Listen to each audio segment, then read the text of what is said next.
This video is sponsored by Skillshare. I prove to you I did it. I don't care. If my song charts number 99 or 100, I don't care. I got number one. You can't do nothing to me. You can't take that away. I did it. I did it when they say I couldn't. I could fall off today and be like, I got number one. I'm going to go do this. I do that. I did it. I did it. I did it. I did it. I did it. When you say I couldn't, I did it.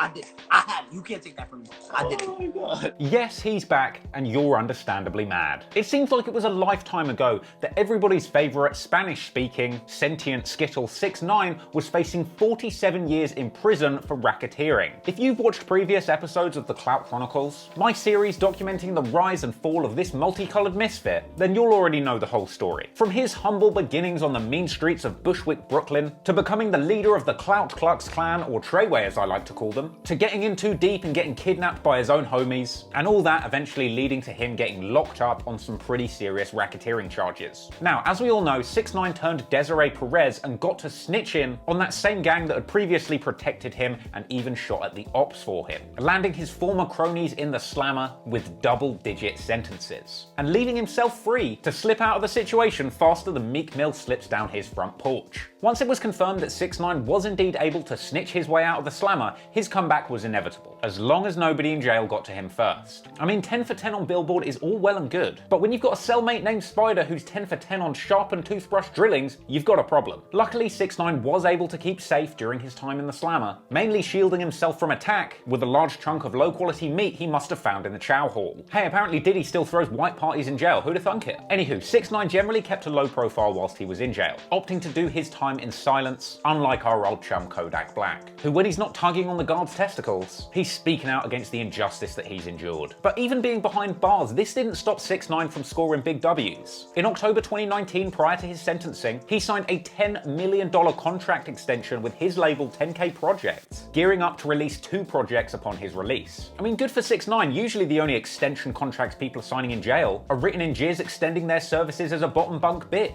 Anyway, apparently this contract saw 6ix9ine securing the bag with an obligation to deliver 1 album in English and 1 in Spanish, pretty much setting the scene for him to pick up his musical career right where he left it upon his release. And some Twitter-fingered haters were skeptical, whilst the 6ix9ine fanatics like me were positively jazzed to think that there would be new 6ix9ine music on the horizon. The only question that remained was when, and those answers would initially come when 6ix9ine's sentencing was revealed. Considering the extent to which he was willing to take the stand and spill all of the beans to the feds, there was wild speculation that the judge might even give him time served and let him out immediately once his sentencing took place in December 2019. As the date of his sentencing approached, many speculative articles began to appear online suggesting that maybe 6ix9ine might be released from jail within 72 hours. But this turned out not to be the case. While 6ix9ine's corporation did get him the coveted 5K1 letter, a document stating that he formally helped the prosecution, typically leading to judges delivering a lighter sentence. Now, during 6ix9ine's sentencing, the court looked over various aspects of the investigation that he particularly helped uncover. And I'll tell you what, he was doing the most. He described his participation in robberies, helped the cops identify the gang's lineup, he identified details of shootings that the police were not even aware of, and he helped provide context for private text messages between the gang members involved, which specifically allowed them to bring the kidnapping charges against Mac and Ellison, the disgruntled Treyway members that for a brief period had held 6ix9ine for ransom. The timeliness of 6ix9ine's cooperation was considered by the court to have directly led to guilty pleas of parties that were involved, and 6ix9ine's own lawyer described his participation in Treyway as the worst decision he had ever made, suggesting that 6ix9ine's cooperation was complete and that from the moment he appeared in court, he was a willing cooperator with the aim of taking down a major gang. Now, during sentencing, 6ix9ine's lawyer pushed for him to just get time served and immediate release, telling the judge that he would never see 6ix9ine in that courtroom again. And 6ix9ine even took the stand himself, telling the court that he was not a victim, taking responsibility for putting himself in the position of being in this gang,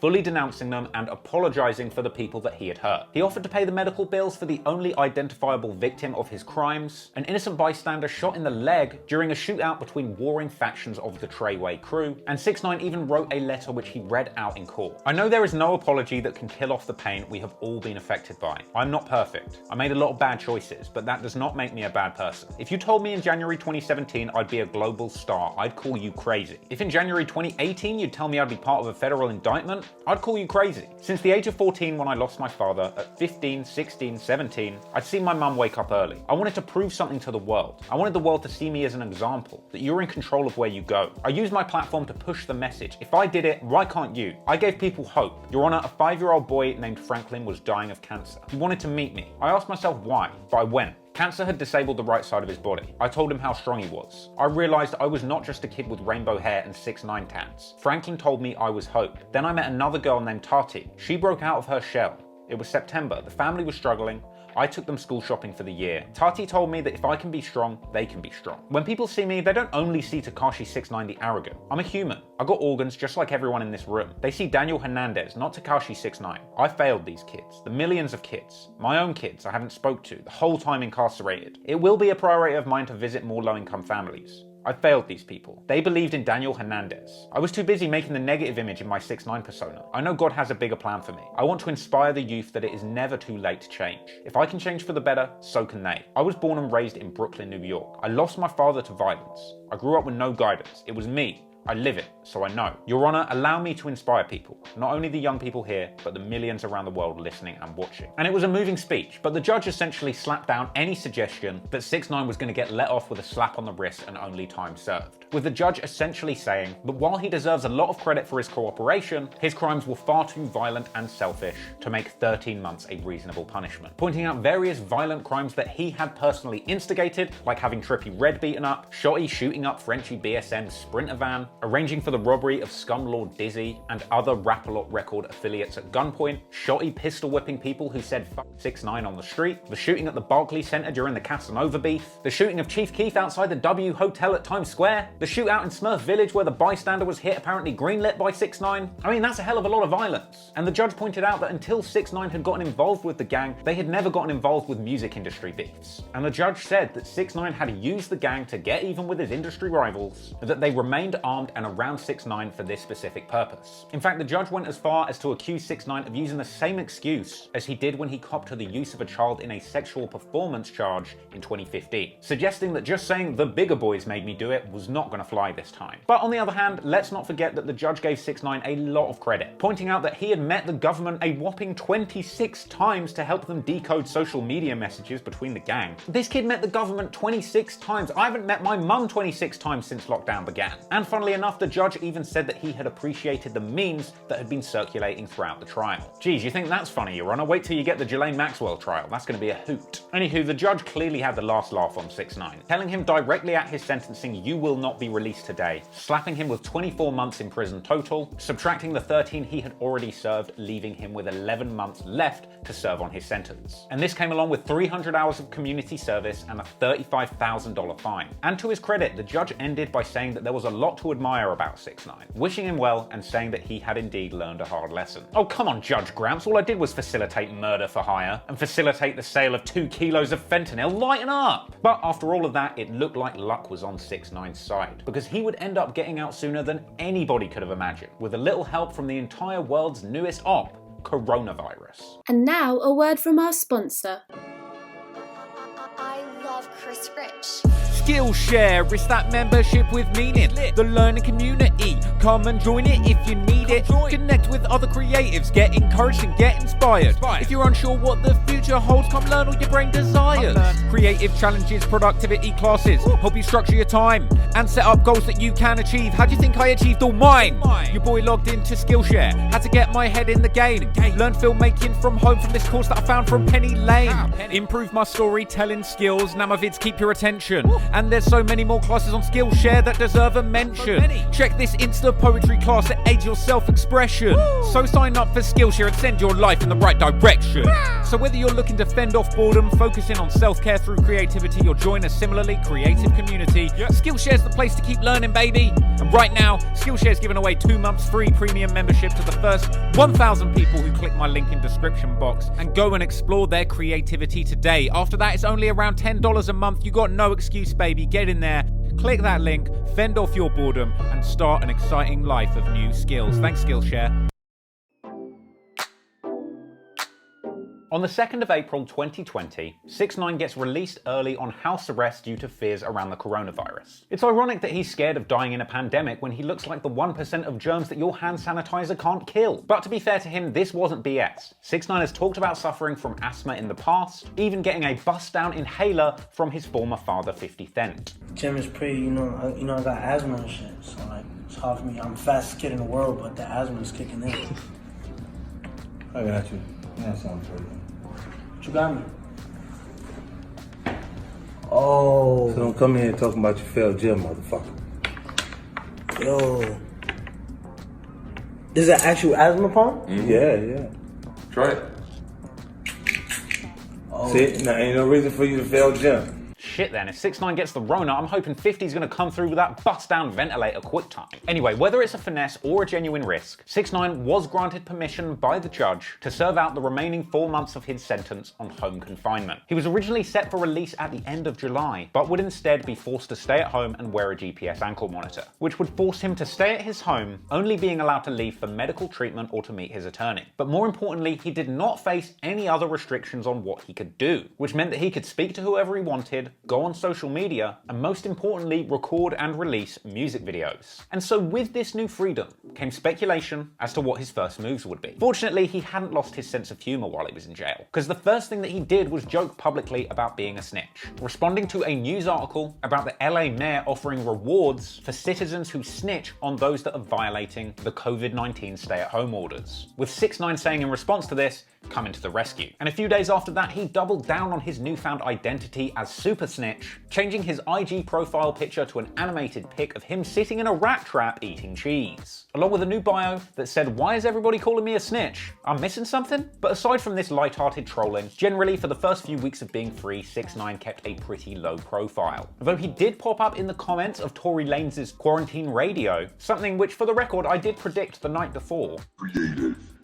6ix9ine says, "Let me play this new shit. Wait, or I'ma snitch on you." But beyond that, behind the scenes, 6ix9ine was going on a spending spree, buying luxury cars including a rare Lamborghini Aventador SVJ and an even rarer 1 of 10 McLaren MSOX, which I made an entire video about. And beyond the new wheels, he was reportedly spending big bags on jewelry, copping numerous Richard Mille watches, putting millions on his wrist, as well as copping a now iconic shark chain that's been reported to have cost anywhere from $300,000 to $600,000. But it wasn't just splurging going on behind the scenes. 6ix9ine was apparently ready to start putting in work soon, as we soon found out that he had asked the judge for permission to spend 2 hours a week in his backyard to film music videos whilst on house arrest, a request which was granted, with many seeing that these little tidbits of information were hints that he was gearing up, putting everything into place to launch his explosive comeback. And by the end of April, he finally announced that that big comeback would be coming on May the 8th. And as the day approached, 6ix9ine clarified that he would be going live on Instagram, urging his fans and ops alike, don't get scared now. Oh, but make no mistake, 6ix9ine's ops were very scared indeed. Now, if you've seen previous episodes on my ongoing series on 6ix9ine, you might have caught my video, The Many Beefs of 6ix9ine, an hour-and-a-half behemoth where I break down every single beef that 6ix9ine has had since the start of his career right up to his incarceration.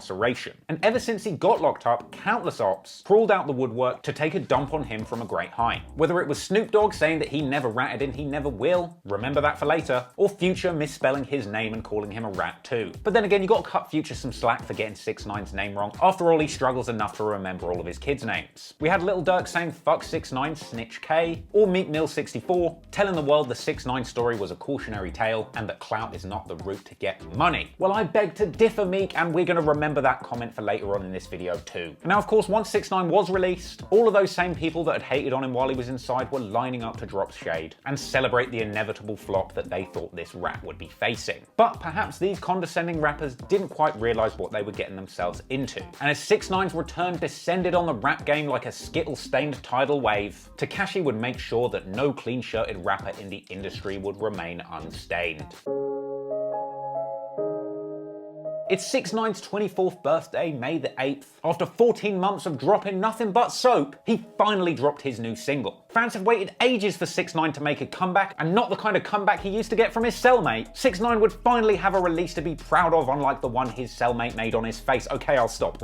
He even bought the billboard in Times Square to promote his comeback, even though no one was going to see it because of coronavirus. It was clear at this point that 6IX9INE was truly pulling out all the stops with his marketing, which is funny because only 1 month before this, the only person pulling out was his cellmate. Okay, I'll stop. I will stop. Anywho, 6IX9INE would truly shock the world when he finally dropped his comeback single and music video, Goober. And we learned a lot from this video. He used it to debut his new signature rainbow-toothed shark logo that's appeared in all of his videos since. And after that, from the word go, the very first frame where we see 6IX9INE on screen was a picture worth 1,000 words. Because 6IX9INE picked up exactly where he left off. Tongue out, flipping a middle finger to all of his ops and haters, and surrounded by luscious rainbow beauties. And rocking that hideously large bust-down shark chain. I mean, with this one still image, you've pretty much seen the entire video. But that's not to say the video isn't still worth a watch. We got to see those booties bounce from a lot of excellent angles. 6IX9INE spits his basic bars rocking a rainbow jacket and an icy grill on top of impeccable veneered teeth. And he also shows off a cute puppy that he has got his hands on. I assume he was trying to kill 2 birds with 1 stone by also making a big comeback on Tinder with an impeccable display pic. I'd swipe right. He's also seen playing around with a bunch of paint, splashing it on his face. Funny, I'm pretty sure the last time 6IX9INE had this much sticky liquid splashed on his face, he was in general population surrounded by men with knuckle tattoos. And that's the last one, sorry.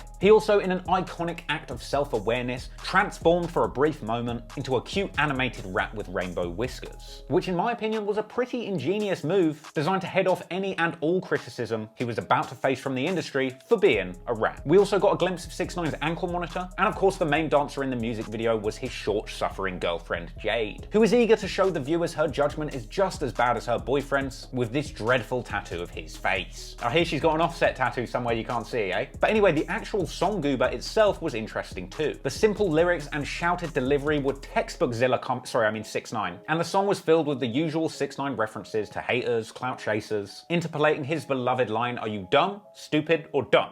Huh? And of course, in slightly more suspect terms, dropping a few lines about busting choppers at the chicken shop, something which I'm pretty sure is now against his probation. But then again, we can't really hate on him for this, can we? Because after all, he has never claimed to be anything more than a troll. And if street dudes don't want him talking about upping choppers, then that is exactly what you should expect him to do. Sorry, Meat Meal, but that is not a hot take. That's just foreshadowing for you looking like a ripe plum later on. And if you think that somehow 6IX9INE giving his fans exactly what they're expecting is a bad move, I got some news for you. Goober was a smash hit, breaking the record for the biggest 24-hour debut for a hip-hop song previously held by Eminem's Machine Gun Kelly diss. But 6IX9INE wasn't content with just breaking records on YouTube either. Following the debut of the Goober music video on YouTube, he then went live on Instagram to speak directly to the people and give his explanation of what had gone down for the last 14 months, walking out to the theme song from Cops and holding handcuffs in his usual trolling fashion. He then proceeded to flex his 4 brand new Richard Mille watches, and he also addressed Lil TJ's earlier claims of being king of New York, where he said that snitch rainbow hair shit is a dub.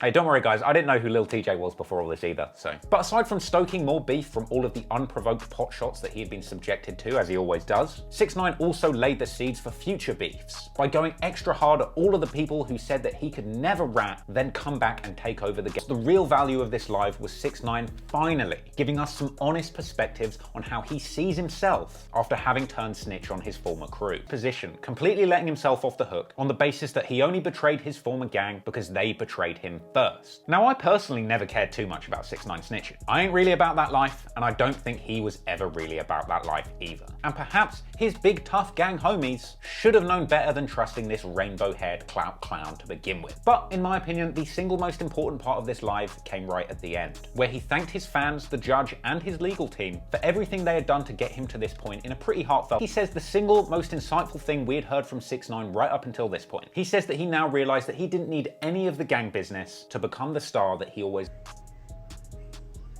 Numbers don't lie. In my opinion, it's possible that until this point, 6ix9ine was probably pretty nervous. Because there was always a possibility the likes of Meek Mill and Snoop Dogg were completely right, and that after snitching, the entire industry and all the fans were truly going to turn their back on 6ix9ine for ratting so hard. And it was clear for both 6ix9ine and the fans at this moment, just going on the numbers alone, that 6ix9ine had truly pulled it off, and he was back. This Instagram Live attracted 2 million viewers at the same time, breaking the Instagram record for concurrent viewers by an enormous margin, though for the record it was broken by a Turkish TV star a few weeks later, but anyway. That doesn't matter, because Goober's release went off without a hitch. 6ix9ine had really played the 14-month long con, finessing every single person in Treyway that had got indicted with him, saving himself, coming out and getting right back to the top. But let's not forget, being a master troll reaching unprecedented heights of success tends to attract unprecedented beefs too, because now 6ix9ine would graduate from entry-level hip-hop beefing and begin to go back and forth with the A-list, the likes of Justin Bieber, Ariana Grande, and of course his newest corporate industry op,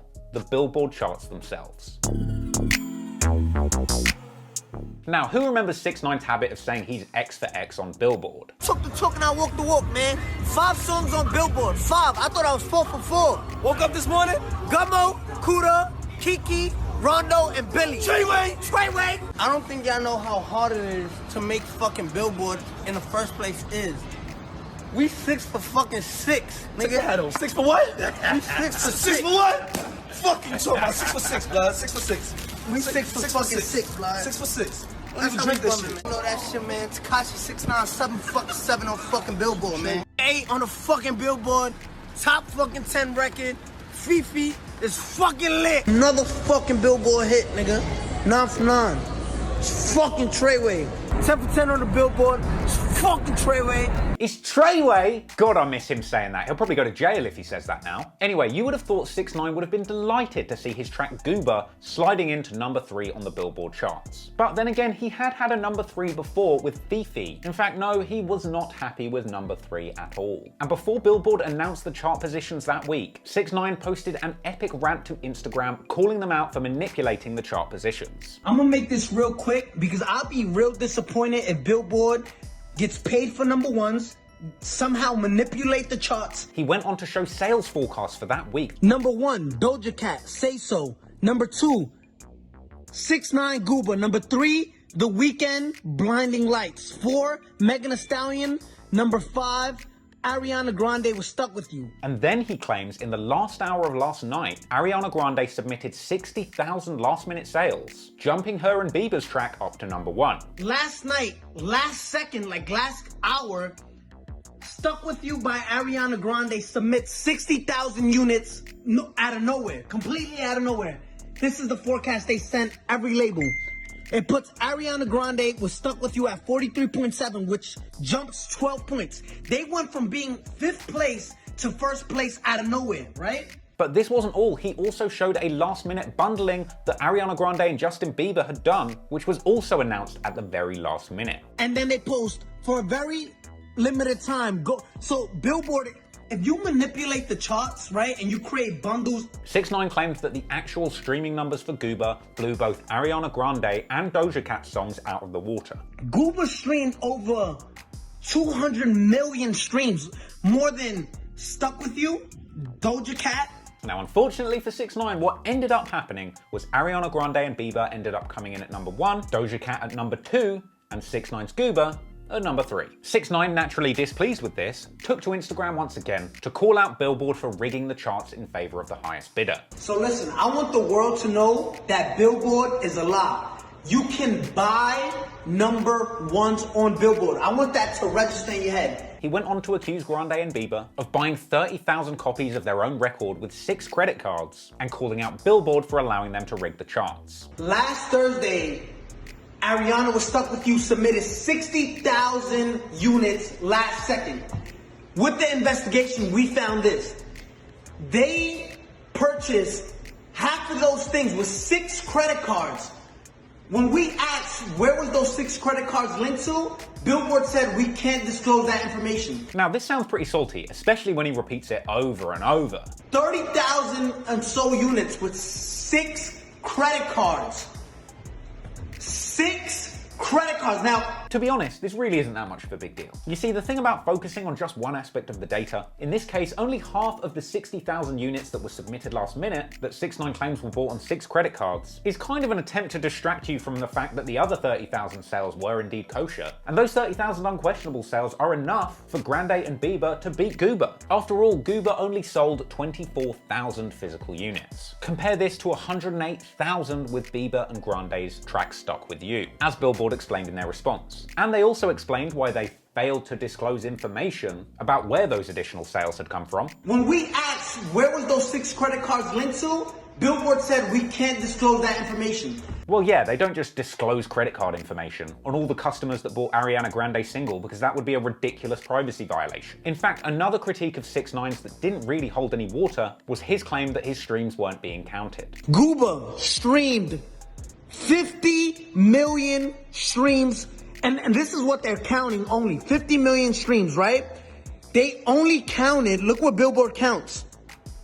They only counted 31 million. Wow, those are some big numbers you're showing us on screen without any context there, buddy. Hey, mind if I have a closer look? Well, we can see here that 6ix9ine's actual sales were 17.9 thousand. That's pretty low. It'd be funny if other rappers made fun of him for this, wouldn't it? And while you're here, we also see that of the streams he did get, he claims that his 31 million ad-supported streams were counted, with this amounting to 43% of his total sales. But if you look closer at the figure above it, which is the one that he says that Billboard did not want to count, we actually see that a whopping number of his streams came from paid sources. And you can see why not counting streams from paid sources like YouTube pre-roll ads definitely shouldn't influence the chart positions. Because, you know, that would be buying your way up the charts. Pretty sure that's the thing you hate, isn't it, 6ix9ine? You can buy #1s on Billboard. I mean, it's baffling, because at the same time, 6ix9ine is mad that Billboard illegally won't count the views he bought, which ironically doesn't even amount to enough points to put him at #1. A fact that he even seems to realize on camera, then quickly tries to conceal before he just goes back to shouting 6 credit cards over and over again. 31 million, which places us at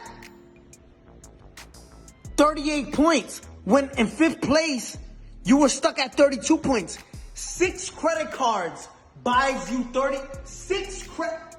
Also, for the record, I've got to hand it to this guy. It looks like he's been out of jail for a month and a half, still hasn't changed his clothes. Anyway, Ariana Grande and Justin Bieber both responded with salty posts on social media, debunking what 6ix9ine was saying. And while the less keen-eyed observers were all lining up to call this a big fat L for 6ix9ine, a lot of people didn't seem to realize that the simple fact that Justin Bieber and Ariana Grande were in the media promoting him for free is an enormous W. I mean, the fact that Billboard had to reply to 6ix9ine and explain how they calculate the charts, and have to release a popular article all about 6ix9ine's claims, is more free promotion than any artist could even hope to buy. And I'll be honest with you, having watched this video of 6ix9ine roasting Billboard numerous times, I kind of get the impression that he doesn't even fully believe this himself. He's just doing what he does best, trolling Billboard, Justin Bieber, and Ariana Grande into responding to him and promoting his ongoing drama for free. I mean, think about it, 6ix9ine graduated from beefing with Chief Keef and sending goons to go and shoot at him, to getting under Justin Bieber and Ariana Grande's skin from the comfort of his own living room. I mean, do you need any more of a sign that he was absolutely right when he said on his Instagram live that he never needed the gang affiliations to be the master troll pop star he wanted to be? Anyway, so by June, Goober is platinum. In fact, Goober even charted in over 20 international countries outside of the US. Hell, it even went #1 in the Czech Republic, Finland, Greece, and Hungary. In fact, just like before he went to jail, everyone in the industry had clearly overlooked and underestimated the international appeal of 6ix9ine. I mean, let's not forget, building his international fan base was something that he was very focused on right at the start of his career, a move that was massively facilitated by the Slovakian rap label Fuck Them, headed up by Yaksha, shout out him. So no matter how you look at it, Goober was a big comeback for 6ix9ine, and it was the moment that he proved everything he needed to himself. And in light of everyone in the rap game sniggering at his return, he would soon return to IG Live ready to bring the smoke to every single op that had had something to say about him since he got out.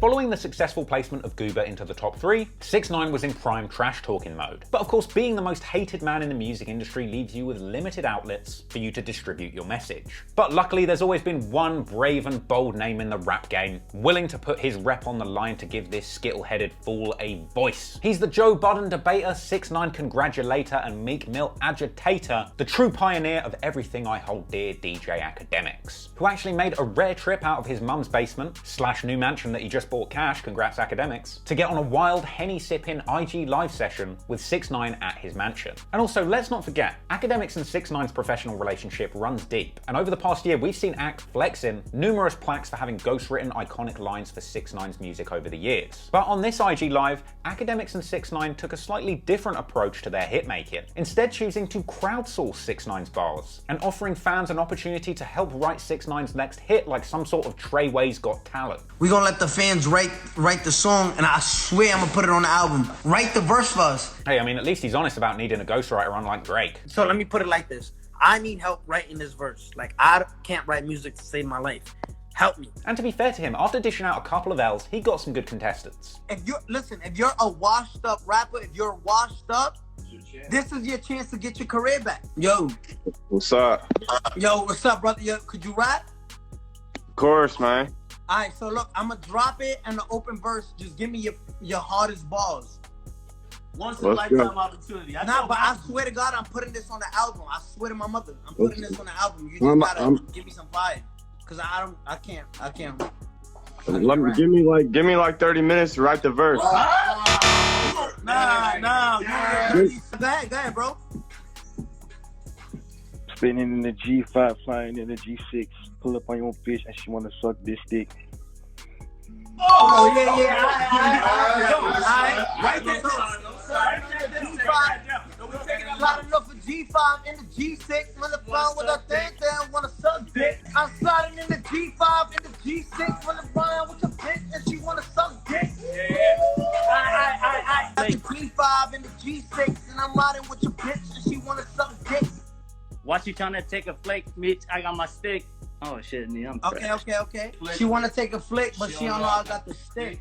That's kind of worse. Right, we can hold on to that. Funnily enough, at the start of this session, 6ix9ine said he was scared of people just jumping on live, calling him a rat and running off. Nah. We just gonna try this nigga. He probably just come on here and call me a rat, but fuck it. I am what I am. I am what I am. Yo, keep it a stack. You fuck with rat niggas? Keep it a stack. I fuck with you, but not with rat niggas. Yeah. Thankfully, one dude did not disappoint. Hopped up out the G5 in the G6 and I'm riding with your bitch and she wanna suck dick. Suck my dick, rat ass nigga. Oh yeah. Yo, listen. Now I'm ratting that to a gang member. I'm calling my federales and you are a gang member. I'm telling you. But finally, the whole format fell apart when one questionable dude slipped in, offering the worst bars since Kanye Swag-Ely lines. I was chilling in the G5 and the G6. I was sucking on my dad's dick. Yo! Nigga said I'm sucking on my dad's dick. Hey listen, you laugh now, but when 6ix9ine is really desperate for content for his next album, he's gonna use that lyric on his new single, Popper. So anyway, after being invited to suck some dude's dad's dick, 6ix9ine and Lil Ack got back to their favorite pastime, industry trolling, with 6ix9ine beginning to roast other rappers for their poor sales numbers and putting academics under pressure to name names. We need these washed up rappers to hop in here because the washed up rappers, y'all selling what? How much they selling? 20K. Who's the rapper that sold like 19K? No, like 17K. Hey, if we're talking goober physical sales, that's you, buddy. 17K gang! Who's the rapper that sold 17K? Like that, dog. No, who's the rapper that went platinum in the streets? That nigga. Don't do it. Nah, but he can rap. He can rap, no? Fucking, if he going platinum. Never gonna be platinum in the streets. But I go platinum in real life, which makes funds come in and has the security here to protect us. Wait, who's the nigga that sold 12K? Who did that? For real, I want to know. Oh, nobody did 12K? Of course, despite academics' very reasonable attempts not to throw artists under the bus, of course he eventually did get round to naming names, and 6ix9ine dropped direct shade on a number of rappers, including Lil TJ roasting his poor sales figures despite claiming to be king of New York. Listen, if I say I'm the king of New York, right, and I can't sell over, I don't give a fuck if I drop 2 songs. If I'm the king of New York is gonna fucking show up for me. New York is gonna support me. They're not gonna make me sell no fucking 17K. I tell you that, man. He roasted Blockboy JB for falling off even after getting a Drake co-sign. I never understood how Drake could give somebody a feature and then they still fall off. Blockboy JB, do you think he's the one who won it? Is that the kid, the one with the song with Drake? The song with Drake, yes. Where do you work at, Wendy's or some shit now? Nah, like, you're a rapper. He dissed Blueface for having fake jewelry. Do you think Blueface the one who won it? Yo, bro. Who's that? That's the kid with the all the fake watches? No, I'm saying, like, what is he doing? Like, what is he doing? He's surviving. What I'm like, stimulus check type shit. All right. And he went at the featherweight sissy boxing champion YK Osiris, laying the seeds for some excellent roasting that would come later. YK Osiris, do you think he's a one-hit wonder? Yeah, what's his one hit? I could give everything in this world. That's his arm. It's worth it, my nigga. Oh, but you gotta be perfect. Yeah, y'all done? Like, yo, y'all perfect. Lee, you know that fucking song. You know that song. That shit was hot. I know. All right, that was a smash. That's a hit. I never heard it. Now, he also had a revealing moment where he lightheartedly discussed how he felt about having snitched. Yeah, you remember in Tati when I was like, police pull up on me, you gonna get the chat. Police pull up on me. I don't know what happened. Police pull up on you, you gonna get the yapping. Do you ever think about that? Do you sleep good at night, bro? Listen, everybody, when I was snitching, this shit's crazy. But when I was in there doing, like, I just felt crazy because I'm like, damn, like I said that shit. Like, and I was like, damn, all in my face. I was like, did you have second thoughts or like, nah, I can't do this? Huh? Did you have second thoughts like, nah, I can't do this? Nah, I'm doing this. But he also suggested that if he hadn't been betrayed by his crew, he wouldn't have snitched. We knew he wasn't about that. It was like, I'm about that, nigga. When you were saying that, did you believe it or did you be like, yo, I'm just saying this to sell? Because if it come down to it, I'm telling all these niggas. Nah, I didn't have no plan to tell. Like, I didn't really have no plan to tell. So 9 months before, if you had got locked up and they told you facing, wasn't crazy, 49 or 69 years, whatever the case is, nobody had fucked you over in your I don't think I would have. And he also defended his lyrics about upping chops at chicken shops. How could 6ix9ine still be talking about upping the choppers or upping whatever the chicken spots? Simple. What happened? Simple. Who gonna stop me? Simple. It's simple. Don't you feel like you gotta be PG friendly now, man? Like you can't really like listen. Let me ask you something. Did Gooba go gold and ready to go platinum? Yeah. So why the fuck do I care what I say? But listen. If the streets are not jacking me, if the streets are not supporting me, and I can still go gold and platinum, why do I care about what the streets are telling me what to say and what not to say? Let's go back to the question. Why rap about upping the chicken spot, up the couple chops? Who's gonna stop me? And the people still want to hear that shit. They don't give a fuck about fucking the hood that's not buying music and scratching and stealing music off YouTube. Like, you know what I'm saying? They're not worried about it. They know that. He's got a point. In fact, I've got to give academics some big credit here, because he's clearly close and friendly with 6ix9ine. Some might say a little too friendly, but he always manages to ask the right questions that 6ix9ine's fans and haters want answered, and good answers is what he gets. Do you want to be embraced by the streets? I don't need to be embraced by the streets. It doesn't matter to me if I'm embraced by the streets. Do you want to be embraced by the streets? I ain't street. No. Honestly, that whole IG live session is about an hour long, but it's worth a watch. It's great, very entertaining. Honestly, having watched a bunch of these to research this video, I wouldn't be surprised if Spotify cut DJ Academics and 6ix9ine one of those Joe Rogan checks to just troll other rappers for an hour a week in podcast format. In fact, speaking of trolls, 6ix9ine actually went on from this live to take a short hiatus from social media in the run-up to his next release, taking a break from trash talking on live, instead choosing to lean closer towards his audience that had supported him up until this point, giving his fans the opportunity to choose the name of the next song. He later confirmed the name of that song would indeed be Trolls with a Z, announcing that it would be out that Friday alongside a heavy dosage of shade for his haters. How a nigga on house arrest? How a nigga on house arrest getting more money than y'all?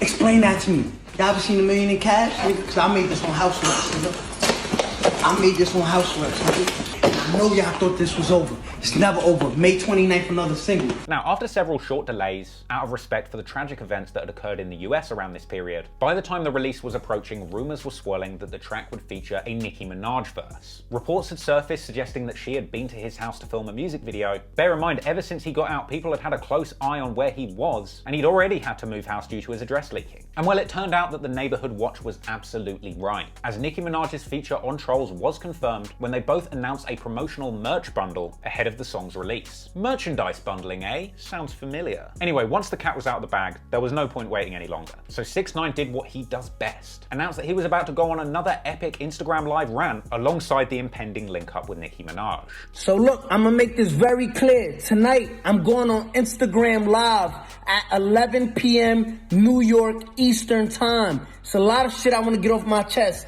The music video to Trolls with Nicki Minaj comes out tonight at 12 a.m. I need all my fans to stay up. Listen, I'm calling Nicki phone like, yo, Nicki, we gotta go on Instagram Live. The queen still sleep. So I need all my bobs, all my trolls to go tell Nicki, yo, wake up. Go on Tekashi's Instagram tonight, 1 hour before the video. They know what happened when the king and queen link up. And there's a lot of people out there like, damn, why the fuck she had to get on that song? Listen, can't stop this.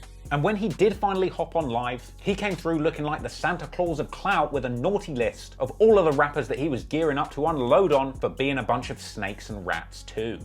I got a list right here, right? I'm gonna go down the list. But listen, I'm gonna show you how this rap game, right? I'm gonna show you how this rap game is full of liars, right? I'm gonna show you how this rap game is full of rats, right? I'm gonna show you how this rap game really works, right? In fact, 6ix9ine had been teasing for nearly a month on his Instagram that he had a bunch of info on famous rappers who had turned out to be snitches. The first target was Meek Mill, who have of course been clowning 6ix9ine as not being accepted by the streets ever since he snitched. And 6ix9ine came locked and loaded with an explosive Uno reverse card that would have Meek Millie looking pretty silly. I'm gonna start off with Meek Mill. Desiree Perez is a Roc Nation executive that works with Meek Mill. Matter of fact, let me show you. Desiree Perez works with Meek Mill. She's right here, look. This is Desiree Perez. This is Meek Mill. This is Desiree Perez. This is Meek Mill. Let's go to the Daily News. The story that spooked Dash revealed how Perez, the wife of longtime Jay-Z wingman Juan Perez, became a cooperating witness for the DEA in the 1990s. Again, her undercover informant work won her courtroom praise for federal prosecutors, as does mine, after she helped them break up major drug dealers in Puerto Rico and Colombia. Yeah, not looking good, Meek, but that wasn't all. This is on public information. This was on the New York, on the New York Times. What are you gonna say? No, I didn't know. You know, sir. You know, you just can't chart. Ever since Nicki left you, you are a nobody. Yeesh. Next up on the chopping block was Future. Now, who's next on the list? Listen, Future, you don't take care of your kids, right? You can't compare me to you because I can't have no communication with my baby mom was having sexual relations with my co-defendants. I'm gonna stay away till I'm off house arrest, right? Something you don't know about. You rap about all his drugs, never got arrested for drug offense. It's facts. Hear what I just said. You rap about Molly, perks, and all this shit, never got locked up for no drug offense. If you hang out with a rat, makes you a rat, right? You just posted that. So what does that make you? Cause you hang around Meek, you hang around these niggas. What does that make you? Is there levels to this snitching? Oh, that's snitching level 3. Oh, that's snitching level 6. No, Tekashi snitch on level 10, but level snitching 6 could do. Actually, there are levels to snitching, Tekashi. In fact, allow me to refer you to my handy snitchometer. As you can see, you, sir, are a level 9 snitch. Not quite a full-blown rat, you've got an excuse, but I can definitely smell cheese on your breath. Now, Meek Mill, you're caught red-handed having hung out with a snitch, that's about a level 5. You know, that's more of a passive-aggressive anonymous call to Crime Stoppers. But let's never forget, guys, who is the biggest snitch of them all? Me! Because I goes all the way up to 11, baby. Anywho, 6ix9ine had one final hot volcano bag filled with smoke for his final green-fingered op, as he'd been going pretty hard on Snoop Dogg earlier on his Instagram, exposing him for cheating on his wife and accusing him of being a fellow snitch by making what I would describe as a pretty liberal use of an old clip of Suge Knight questioning why Snoop always manages to stay out of jail even though he gets arrested. Getting caught with drugs, getting caught with a gun, stab somebody, do those type of crimes, they're not gonna come to prison. One of the reasons that nigga come, Snoop would never come. I mean, Snoop was on, you know, we beat a murder trial for him, but then he was on probation, then he got caught with 2 ounces of marijuana, then he got caught with guns, and each time it's nothing, they're not gonna violate him. Because for the street guys know what I'm talking about. There's no puzzle. I mean, if you get a guy that constantly getting in trouble and never gonna come to prison, that's because he's an informant, he's a rat, a snitch. Now, Snoop had initially responded to this saying it was all cap, and 6ix9ine said in his live that Snoop Dogg had actually DM'd him after posting that clip, throwing in the white flag. For Snoop Dogg, I'm on you now. You want to talk all this rat shit. I exposed you already. You hit me up in the DM talking I'm on the white flag, please, just something. You soak some straight old head shit. Hell, he even pulled up Snoop Dogg's paperwork like some sort of trap lord Danny. Right? Snoop Dogg's paperwork. Let me go on Google for this. There's Snoop Dogg paperwork all over the internet. Snoop Dogg's paperwork right here. Anyway, after nearly an hour of high-level trolling, it was time for him to drop trolls. And so 6ix9ine jumped on Nicki Minaj's IG Live to check in with the Queen and goad her into supporting his petty beefs to stoke up excitement for their song. First of all, why are you going crazy?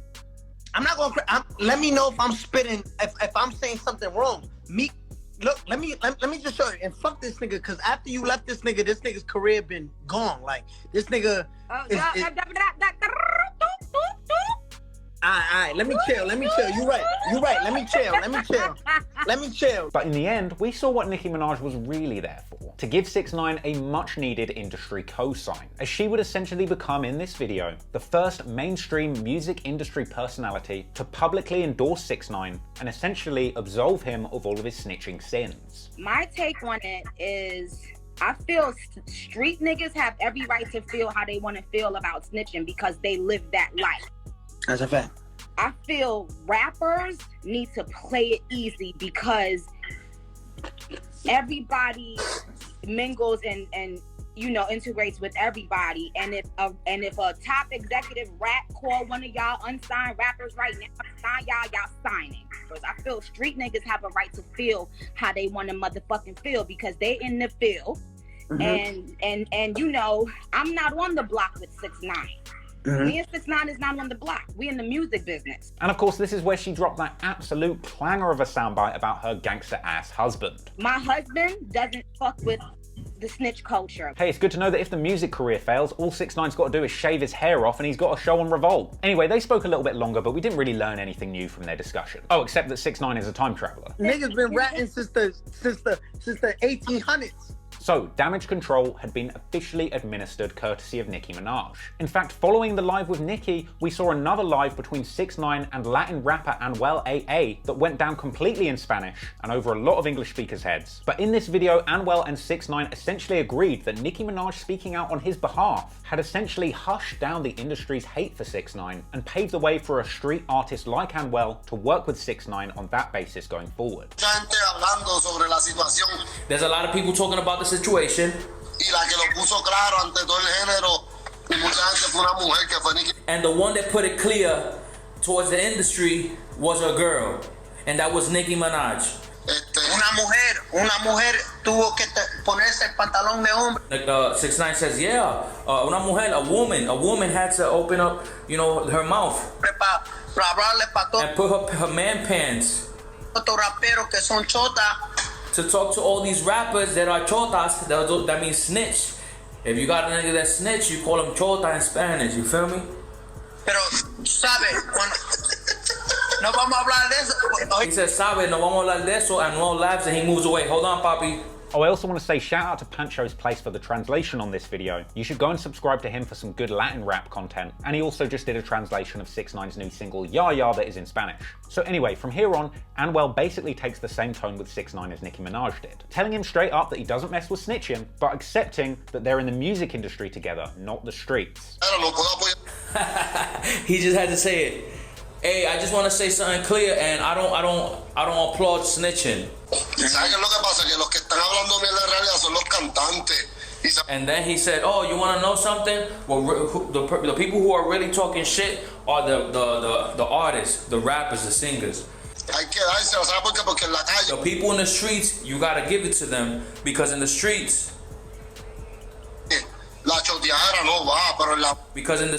snitching don't go nowhere. And it was just like that that we witnessed the snitch laundering of 6ix9ine happen before our very eyes. Sure, his ops will never love him again, but from here on out the industry would be forced to accept him, because to not do so would have been hypocritical. None of these rappers still bust guns or up their chops at the chicken shop. You're all rich. This is the music industry, we're all here to make money. And so once Trolls finally dropped and 6ix9ine had all of his rats in a row, so to speak, he would finally get his revenge on the Billboard chart once and for all.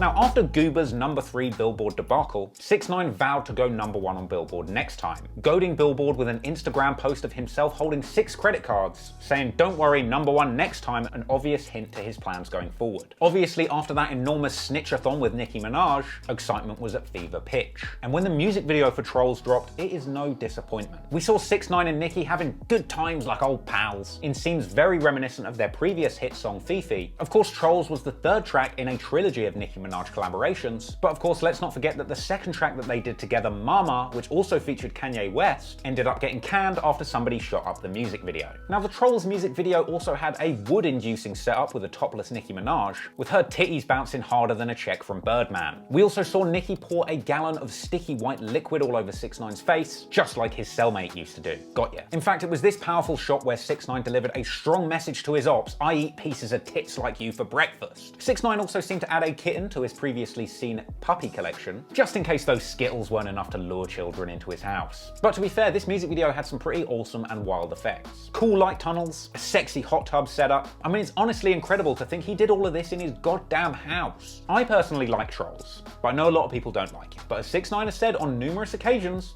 men lie, women lie, numbers don't. And Trolls indeed went #1 on Billboard, just like he said. And to celebrate this monumental achievement, 6ix9ine goes bananas on his IG page. Oh, fuck yeah! Didn't I tell you? Didn't I tell you, nigga? Fuck you, I can't be stopped, nigga! Didn't I tell you? Stop letting me, baby, got blackball. You can't blackball me! Y'all try to blackball me on radio. Y'all try to blackball me on radio. Apple Music, Spotify didn't give us no playlisting. What the fuck are they talking about? I can't be stopped, nigga! I can't be stopped! #1, nigga! That nigga's bugging. Listen, and this for the fans. This shit can't be possible without y'all. We beat the industry. I literally told y'all I'm gonna get the #1. We beat the industry. He's right. He got a #1, the first #1 of both his and Nicki Minaj's careers. I mean, think about it. Nicki Minaj had taken 109 swings at a #1, missed every single time. Who would have thought it was this rainbow-haired clown that would get her the glory she had waited her whole life for? Sure, the #1 was the result of a lot of finessing. Merch bundles, tapes, vinyls. A short bundle. Hell, I'm surprised they weren't sending Trolls branded ventilators to the healthcare system. They had numerous versions of the song available on iTunes, original and alternate versions with both a clean and dirty version of each. He did a different YouTube upload for each version of the song, the original music video, the lyric video for the alternative version, and him and Nicki Minaj plugged these different versions of the song back to back to get waves of people to listen and buy again. To all my fans, this is very important. If you can, go purchase Trolls on iTunes up to 4 times. You can purchase legally up to 4 times. If you can, there's also on the 6ix9ine store, you have merchandise. You have, but most importantly, you have CDs, vinyls, cassettes, tapes, etc.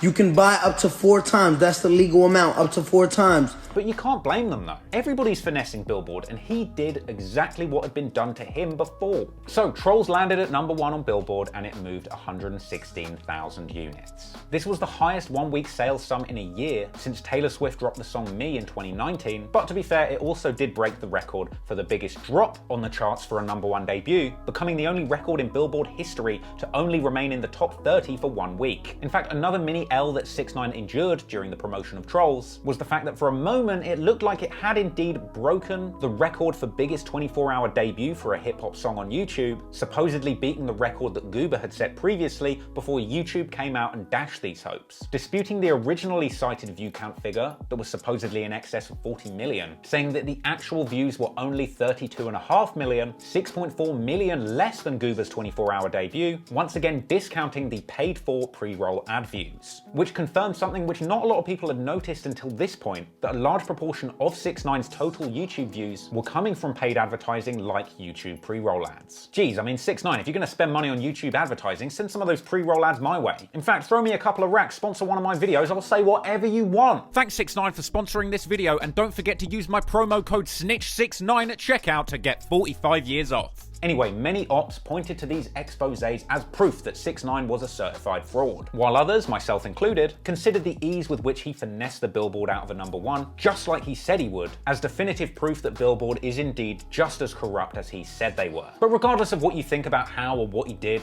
he got a #1, and you can't take that from him. And for his victory lap, of course, he goes on another epic rant. Yo, listen, I'm #1 in the world right now. When y'all said I couldn't do it, I did it. If I wasn't getting #1, if I didn't get the #1, you know all of these comments will be like, you didn't get it, bitch, fuck you, rat. It would definitely be your calling off. They were like, I got #1. You have to sit, you have to sit there right now and literally just go along with it. There's niggas right now going like this with their phone. I don't care, I don't give a fuck, nigga. I don't give a fuck. But you can't do that because I got the #1. Perfect example. Mayweather could knock out 42 and be 42-0. You know what they're gonna say? But you always running. The moment he gets knocked out, what happens? You got knocked out. What happened? I thought you was a legend. I thought you was this. You can't win. You can't win, so you gotta make fun of. I'm gonna make fun of you, because if I lost, you would have been making fun of me. Fuck out of here. I'm #1. You can't make fun of me. Oh. Trey, weigh it, don't spray it, chum. Anyway, to me, the most interesting thing about this live stream was just how willing he was to speak openly about exactly how he'd finessed that #1 from Billboard. If I didn't get the #1, I would have the biggest L in the world. Cause I said, yo, y'all use 6 credit cards? Y'all use 6 credit cards? I watch next time. I literally did the bundle shit. Whatever Ariana and Justin Bieber did, you know what I said? Oh, that's the formula? Oh, that's how y'all get #1? Listen, okay. That was a finesse. You finessed it too. Listen, so if you, Billboard, you're allowed to do bundles, and when did this ever come out? I thought it was about the music, the streams. Who the fuck listens to radio in 2020? Billboard's about selling clothes. Okay, so I said, okay. Huh? Okay, I'm gonna do this thing. And guess what? I got the #1. I'm letting you know. Are you saying basically the niggas could buy #1? Yes, they know. I've been saying that. Listen,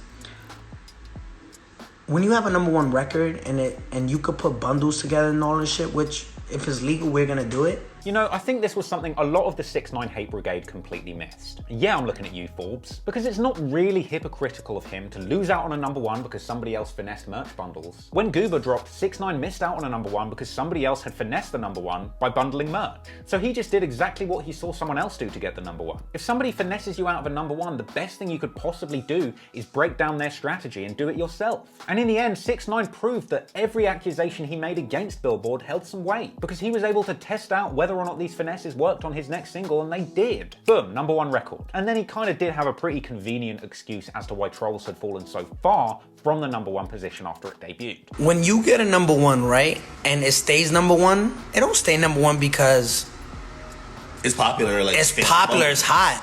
There's something called radio. These people that you see consistently being beat into your head, they're beating them into your head.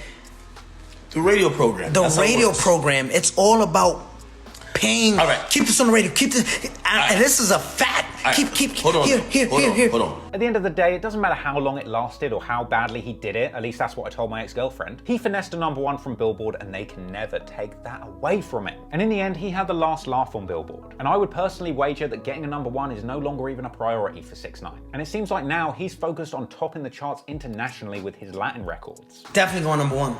Really? How much you want to bet? We bet 5,000 last time. That 5,000. This next song? This next song go #1. I bet it 5,000. All right, and it's a Latin record. It's Latin.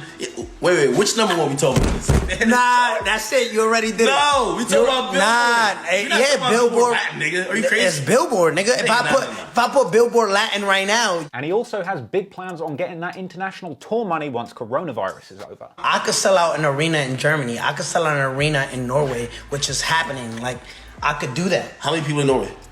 Norway, like 20,000. It holds an arena. 20,000. 20,000. 15,000. Netherlands, I'm doing an arena. 20,000. Germany, Italy, Russia, Moscow, St. Petersburg. I'm doing that. Dubai, million booking. You to book me is $1 million. Fact. I mean, that kind of says it all, doesn't it? He's back. It's not a question of whether or not you can stop him or cancel him. He is back. And you're mad, but you can't change it. Academics actually asked 6ix9ine a great question later on in this live. He asks, number one aside, when is 6ix9ine's shtick gonna stop working and when is he gonna fall off? Well, you do know, everybody's looking at it like this. Eventually, it's gonna stop working. You feel me? No, they hope. You're waiting it out. A lot of people are waiting it out. Wait it out. And then when it's eventually over, I make fun of you for the half of the time. So I don't care. I done made millions of dollars. I think the question's always been, what happens when you win? So for this week, you won. What happens when you win? Because I feel like you win off being the underdog. But you're not the underdog anymore. You're competing with Selena Gomez. I'm the underdog. Who's bigger, me or Selena Gomez? Selena Gomez. I'm the underdog. Yeah, but when it comes to rappers, like, you're not the underdog anymore. The fucking underdog. No, you're not. I'm the fucking underdog itself.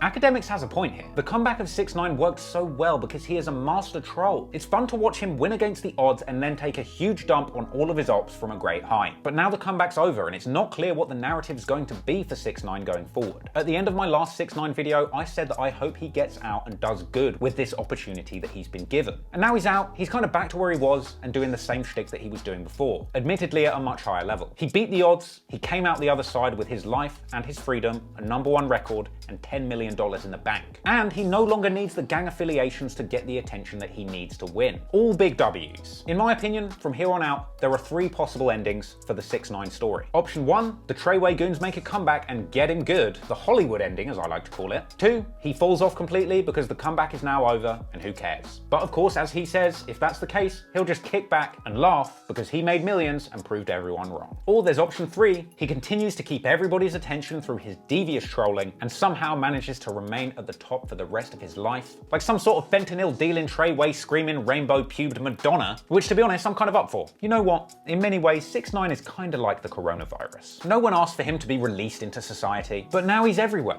And there seems to be no getting rid of it. Goober came out and everybody said it's no big deal. And then Trolls came out, the more lethal second wave. And from there, he's continued to spread all over America and through Europe too. Hell, now he's even mutating and spreading across Latin America. And the unfortunate truth is, no matter how much everybody wants him to go away, we're probably stuck with him for at least 2 more years. But you know what? At least it'll be interesting. Peace. Guys, I am very excited to announce that the winner of the Patreon story suggestion poll is going to be the story about the life and passing of XXXTentacion. It narrowly beat out the runner-up, which was the life and death of Aaliyah, and it massively mopped the floor with the other 2 suggestions, the story of T.I. getting caught with all of those guns, and the story about how Joe Budden turned his career from rapper to podcaster. So I'm super excited that in a couple of videos' time, I will be doing that XXXTentacion story, especially for the patrons, and I'm also very excited to open up the story suggestion poll once again going into next month so that I can get another fresh story suggestion from you, the patrons. Also, another quick announcement, once we do that Patreon suggested story, I'm going to be ending that video with a special song where I'm going to shout out every single one of my top tier patrons. After that video, I'm no longer going to read out the names of my top tier patrons in every single video that I release. Instead, I'm just going to show all of your names on screen at the end of each of my videos, and every month when I do a Patreon suggested story at the end of that video, I will make a custom song and feature the names of all of my top tier supporters. I think that's going to be way more exciting. I hope you guys are going to enjoy getting a shout out in song form at the end of those videos, and we're going to guarantee that every single month I'll be doing a big extended story based on a topic that you guys want, so that as we go forward, I'm not always chasing the views and I'm making sure that I'm covering the stories that you guys, the A-list supporters, are asking for. I want to do your stories. I want to keep you guys entertained. So baby, keep those suggestions coming. If you're a patron of the channel, make sure that you go and suggest your next story over on the Patreon now. And if you are not currently a patron of the channel, I would definitely urge you to go over to patreon.com/TraplordRoss and go and support the channel. Put in your suggestion of what story you want me to do next. Put in your vote to make sure that your voice is heard, and put down your name so that I can shout you out in my next video, baby. It's gonna be lit. And so without further ado, I want to give a humongous shout out to the Patreon gang. Abraham Perez, Alex Knight, Alien Evasion, Ban Johnson, Basically a Bush, Bash the Prince, Black Lives Matter, F the Police, 5021, Brandon Wedlow, Chase Hedrick, Chosen One, Chris J, Claire Audion, Deshaun Campbell, Dreezy Draco, Duhwan Jones, Dylan Gordon, Eddie Aguilar, Eric Prince Nyson Moore, Eric Fredrickson, Frank Forsiglia, Griffin Fuller, Harry Virginia, Henry Bryan, Jay Superior, Jaden Cho, Jameson Filippi, Jason Wyman, Javier Gonzalez, Jay, Jessica Simmons, Kizzlebot, M. Clay, Mark Vader, Mathis Martin, Matt Kitchen, Matt Hathaway 2000, Niraj Shukla, Nomad Quinn, Otaku VS, Pamela Vigil, Penis Bag, look, Penis Face, yeah, I said it, Ryder, Sean Anderson, Senjagara, Shazza from the South, Tammy Whittington, Trauma Hound, Tuxedo Mask, Vampires for Hire, Von Snoogle, Vivi, Wilson Psychedelic, and of course all of the other names who you see on screen right now. I thank you so much for your support, and I'm so gassed to share with you this month the first Patreon selected story. It's going to be lit, guys. It's going to be fire. Thank you so much for watching up until this point, and thank you so much to Skillshare for sponsoring this video. Go and check out Skillshare in the link description below, gang. It really helps the channel. I appreciate you. I appreciate everything you guys do. Thank you, and until next time, peace out.